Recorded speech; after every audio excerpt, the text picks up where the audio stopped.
सभापति महोदय, जीवन के लिए पानी बहुत ही आवश्यक तत्व है।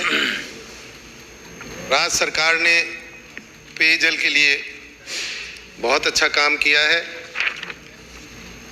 जल जीवन मिशन में केंद्र सरकार द्वारा राज्य सरकार की भागीदारी कम करने की मांग ना मांगे जाने के बावजूद भी अपने बलबूते पर इस योजना के जरिए लोगों को पानी, पीने का पानी उपलब्ध कराने का काम कर रही है। मैं मेरे विधानसभा क्षेत्र की बात करूं तो मेरा जिला बहुत पहले से डार्क जोन घोषित है, जिसका मतलब है कि पानी की बहुत बड़ी समस्या है। सबसे पहले कुंभाराम लिफ्ट परियोजना का काम तेजी से किए जाने की महती आवश्यकता है। मुख्यमंत्री जी ने हमारी मांग स्वीकार करते हुए 500 करोड़ रुपए इस बजट में देने की घोषणा भी की है। मेरा आपके माध्यम से मंत्री जी से निवेदन है कि यह परियोजना सीकर जिले के 6 विधानसभा क्षेत्र और 2 झुंझुनू जिले के विधानसभा क्षेत्र के लिए बहुत ही जरूरी योजना है। अतः आप स्वयं इसकी मॉनिटरिंग करके इस योजना का लाभ जल्द से जल्द जनता को मिले, ऐसी व्यवस्था करें। जो पानी स्वीकृत हुआ था सेकंड फेज के लिए, वो पानी भी अब उपलब्ध नहीं बता रहे हैं, तो कहीं ऐसा नहीं हो कि इसके लिए, इस योजना के लिए पानी की भी दिक्कत हो जाए। जल जीवन मिशन के अंतर्गत लगाए जाने वाली बोरिंग भी कई जगह सूखी जा रही हैं। अतः ऐसी कोई व्यवस्था करें जिससे सूखे जाने वाले बोरिंग की जगह कोई दूसरा नलकूप खोदा जा सके। मेरा क्षेत्र पहाड़ी इलाका है एवं पिछले कई वर्षों से पर्याप्त वर्षा न होने के कारण भूमिगत जल का स्तर नीचे चला गया एवं उपलब्ध पानी में फ्लोराइड और TDS की मात्रा बढ़ गई, जो कई बीमारियों को जन्म देती है। मेरे क्षेत्र में पानी का सबसे बड़ा स्रोत रायपुर बांध पिछले 2 वर्ष से सूखा पड़ा है। मैंने देखा है कई जगह टंकियां बनी हुई खड़ी हैं, लेकिन उन पे पानी भरने की कोई व्यवस्था नहीं है। हसामपुर, मोकाला, डाबला में हेमा वाली ढाणी, ऐसी कई टंकियां हैं जिन पे सरकार का लाखों रुपया खर्च हुआ है, लेकिन आज तक उनमें एक बूंद पानी भी नहीं गया है। तो मेरा आपसे निवेदन है कि कहीं ऐसा नहीं हो कि जल जीवन मिशन में बाकी के काम हो जाएं और बोरिंगों में पानी नहीं हो और सारी व्यवस्था जो है वो फेल हो जाए। इसलिए सबसे पहले नलकूप खोदे जाएं और ऐसे नलकूप खोदे जाएं जिनमें पानी भरपूर हो।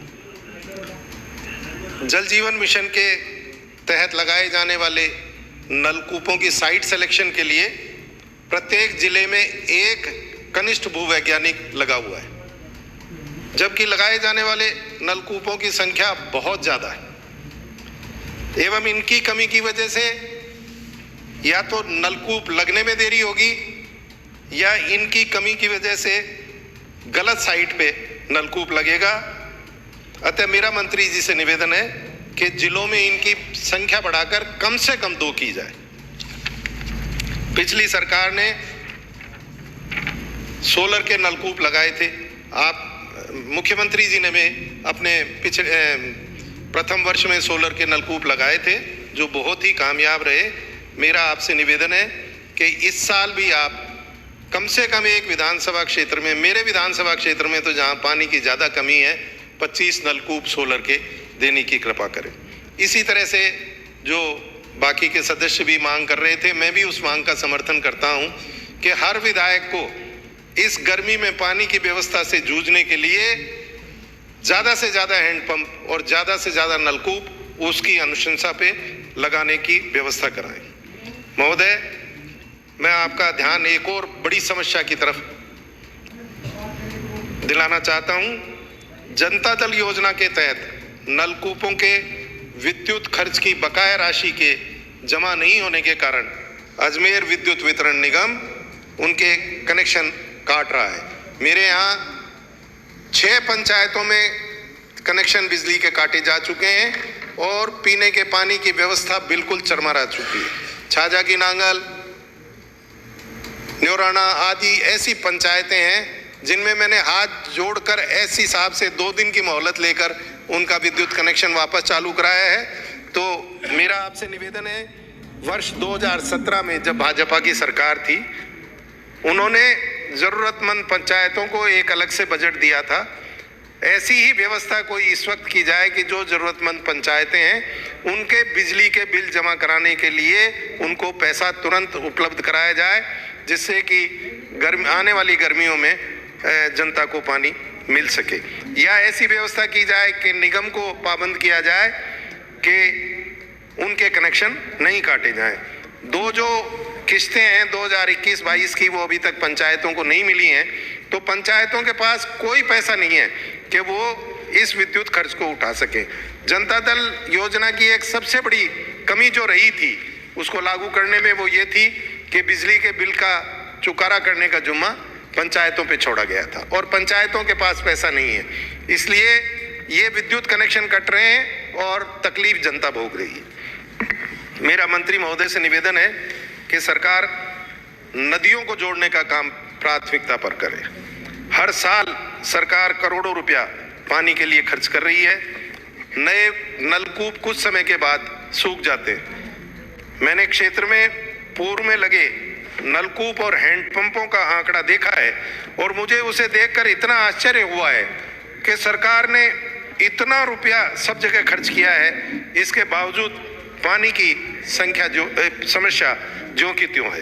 कारण स्पष्ट है कि पुराने सोर्स नकारा हो जाते हैं और सूख जाते हैं और नए सोर्स लगाए जाते हैं।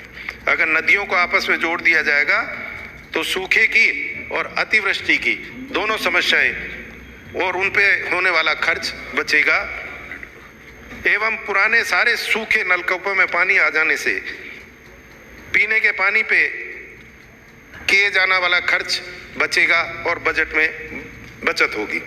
ग्राउंड वाटर की अपनी सीमा है, अतः सरफेस वाटर को सहेजने के व उसकी बर्बादी रोकने के उपाय आवश्यक तौर पे किए जाने की आवश्यकता है।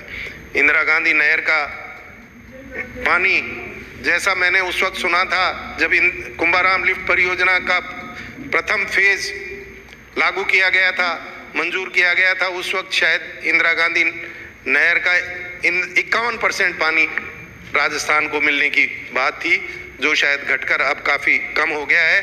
तो अगर इन परियोजनाओं में और देरी की गई तो निश्चित तौर पे वो पानी कहीं और चला जाएगा और अपन उससे वंचित रह जाएंगे। महोदय, मेरे क्षेत्र में दूसरा बड़ा ब्लॉक पाटन है, जहाँ पर पंचायत समिति और तहसील का हेडक्वार्टर भी है। वहाँ पर सहायक अभियंता का कार्यालय खोले जाने की आवश्यकता है, अतः इसे खोले जाने की मैं आपके माध्यम से मंत्री जी से मांग करता हूँ। गर्मी का मौसम आने वाला है, हैंडपंप व बोरिंग आदि की मरम्मत की प्लानिंग पहले से करके सभी सोर्स गर्मियों में चालू रहें, ऐसी व्यवस्था करावें। धन्यवाद।